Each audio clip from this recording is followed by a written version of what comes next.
Lonely Cowboy sent for a mail-order bride until a woman twice his size stepped off the train and called him husband. Montana 1887 Great Northern Railway Station early afternoon. The wind swept down from the mountains carrying dust and anticipation. Abe Hartley stood stiffly on the wooden platform, hat in hand, boots dusty from the 3-hour ride into town. He adjusted the collar of his worn flannel shirt and stared down the tracks, heart thudding against his ribs like a trapped bird. He was 36, small of frame and quiet by nature, the kind of man who let horses eat from his hand, but could barely look a stranger in the eye. Since his younger brother had been killed in a cattle raid 2 years back, Abe had lived alone on his ranch near the base of the Elkhorn Mountains. No visitors, no kin, just sky and silence until now. A month ago, he'd sent a letter to a matrimonial column in the Territorial Tribune describing himself as a hard worker seeking a gentle woman, preferably one who enjoys cooking and wild flowers. He had not expected a reply, but one came neatly penned, slightly floral in tone, from a woman named Flora May. She wrote of sunsets and quiet dinners, of her fondness for birdsong and pie baking. Her words painted her as soft-spoken, maybe even dainty. Abe had read the letter at least 20 times by firelight, imagining her with delicate fingers and a sweet voice, perhaps with a ribbon in her hair. The whistle of the train shattered the silence. The Great Northern hissed to a stop, brakes screeching against iron. Abe straightened, palms suddenly damp. Passengers descended. Merchants, a preacher, children chasing each other. Then she appeared. Flora May. She stepped down from the last car, boots thewing onto the platform like thunder. Tall, nearly 6 feet, and broad through the shoulders. She wore a wide-brimmed straw hat and a long green dress that clung to her powerful frame. In one hand, she carried a large leather trunk as if it weighed nothing. Abe blinked, certain he'd misread the name tag.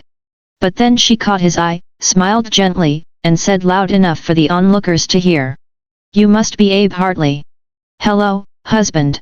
A chuckle rippled through the small crowd gathered to see the mail-order bride arrive. Old Mr. Kellogg leaned in to whisper something to his wife. A girl pointed wide-eyed until her mother yanked her arm down. Abe opened his mouth, closed it. Flora stood in front of him now, closer than he'd imagined anyone being today.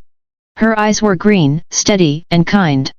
Her hand extended, broad, and strong, but held with surprising care. He took it. Her grip was warm and firm, not crushing, but commanding. "Train ride." "All right," he managed, voice dry. Flora tilted her head. "Bit bumpy through the foothills, but I suppose life always is." He had no idea how to respond to that.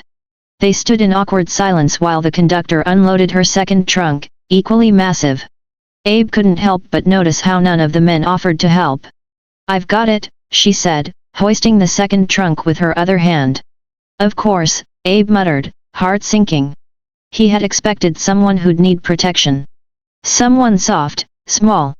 Flora wasn't small, and she sure as hell didn't need protecting. They walked toward the buckboard wagon tied outside the station. Abe kept glancing sideways as if trying to match this towering woman beside him with the one in the letters. She noticed. "I suppose I look different than you expected," she said, not unkindly. Abe scratched the back of his neck. "You could say that." Flora laughed, not mockingly, but like someone genuinely amused.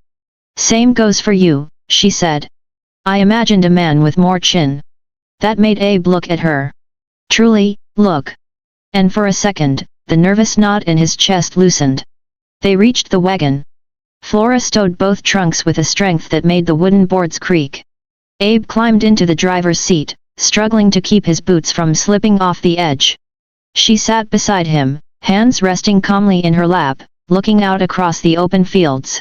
Neither spoke as the wagon turned toward the mountains.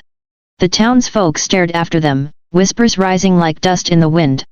And in the silence, Abe Hartley realized his world had just shifted, and he was not sure whether to feel grateful or terrified.